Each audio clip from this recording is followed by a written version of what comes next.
On September 16, 1922, a young couple walking in Franklin Township discovered the bodies of Reverend Edward Hall, 41, and Eleanor Mills, 34, in a field. Hall, a pastor at a New Brunswick Episcopal church, had been shot in the head, and his business card identified him. Mills, a choir singer at the same church, had been shot 3 times and brutally slashed across the throat. Their bodies were staged, with love letters placed between them, confirming their affair. The crime scene was chaotic, with police squabbling over jurisdiction and crowds tampering with evidence. Despite this, it was determined the murders likely occurred the night of September 14th and 15th. The obvious suspect was Hall's wife, Frances, a wealthy heiress, along with her brothers. However, due to lack of evidence, no charges were initially brought. The media, particularly William Randolph Hearst's New York Daily Mirror, reignited public interest years later, prompting a 1926 trial dubbed the Trial of the Century. Frances and her family were accused, but sensational testimony and a media circus couldn't secure a conviction. Frances later sued the Mirror for defamation and settled. The case remains unsolved.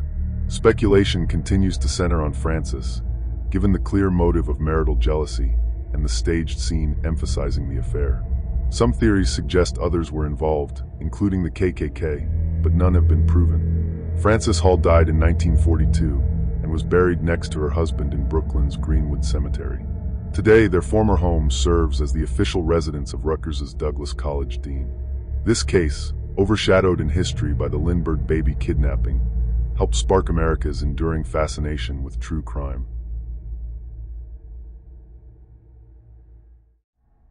Tragedy shook the small town of Fall River, Massachusetts, on the morning of August 4, 1892. Between 9 a.m. and 11:10 a.m., Abby and Andrew Borden were the victims of violent axe murders that are thought to have been perpetrated by Andrew's 32-year-old daughter, Lizzie. Her stepmother, Abby, was hit 18 times and Andrew was hit 11.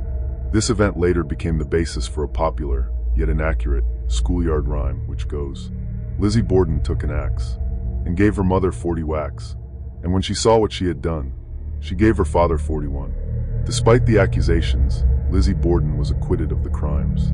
To this day, her trial is examined and her innocence remains in question. Did Lizzie Borden brutally murder her father and stepmother? The contemporary consensus is that the narrative of the murders, in tandem with the events that surrounded them, speaks for itself.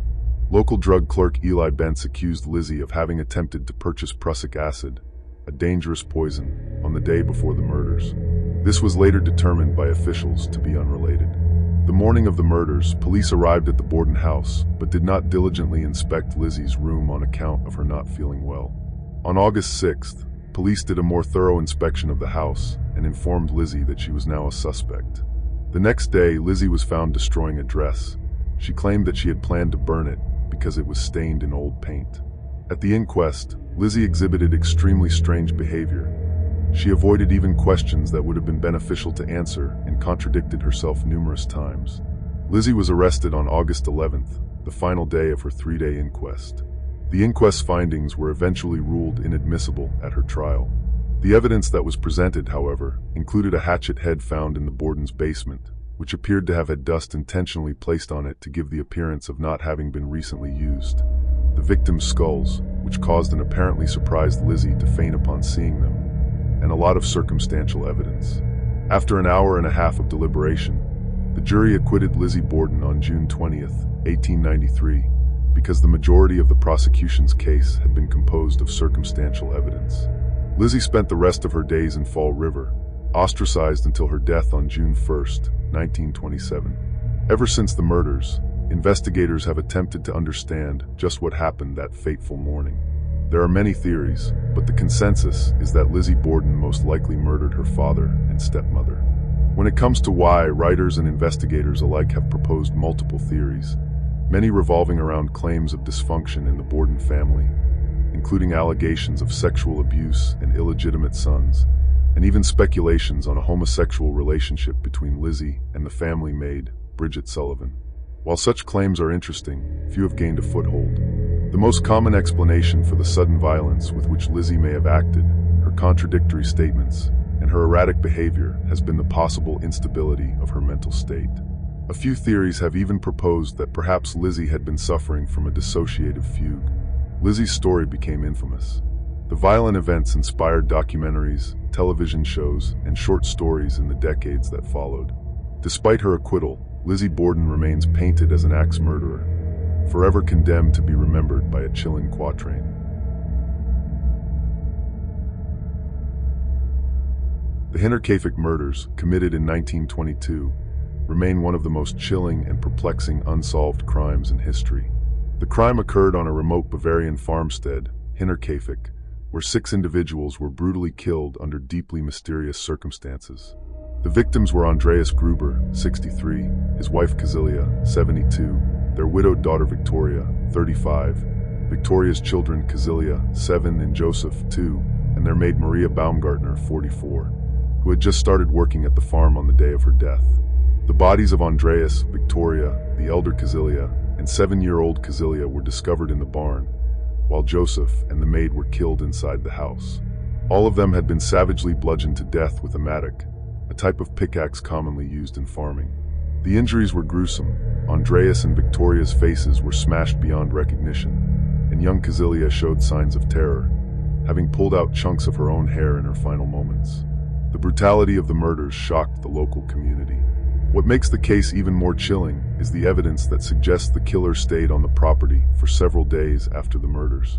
Neighbors reported seeing smoke coming from the farmhouse chimney, and the livestock were fed and cared for during that time. Food was also taken from the pantry, and someone appeared to have slept in the family's beds. This eerie detail adds to the unsettling nature of the crime and suggests the killer felt comfortable enough to linger at the scene of their horrific act. Several strange details emerged during the investigation. Andreas had reportedly told neighbors about unusual occurrences in the days leading up to the murders.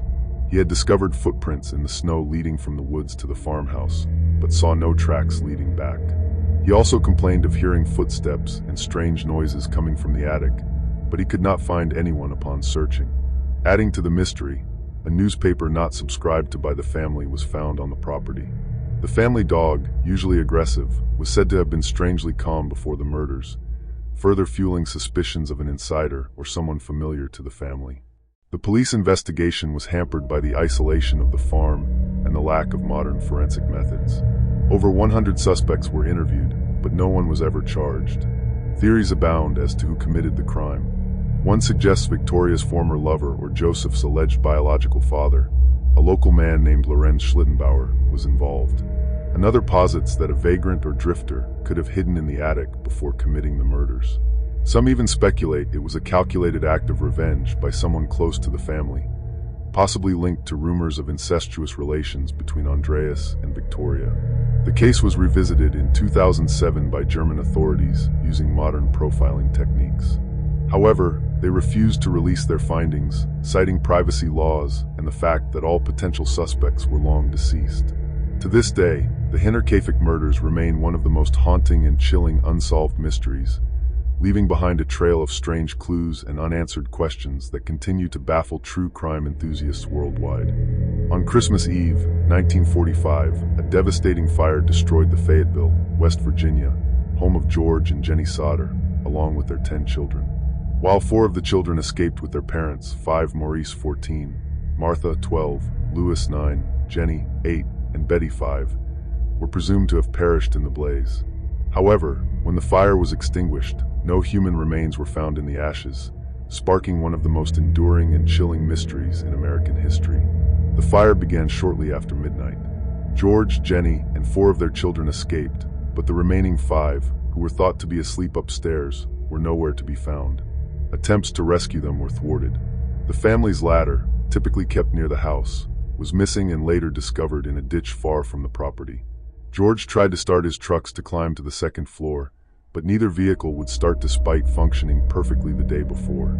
The phone line to the house was also cut, preventing calls for help. The fire department, delayed due to Christmas staffing and communication issues, did not arrive until the next morning. By then, the house had been reduced to ash.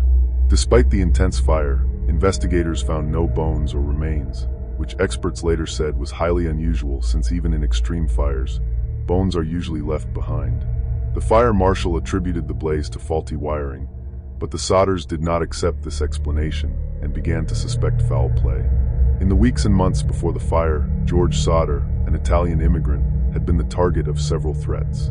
He was outspoken in his criticism of Mussolini, which created tensions within the local Italian community.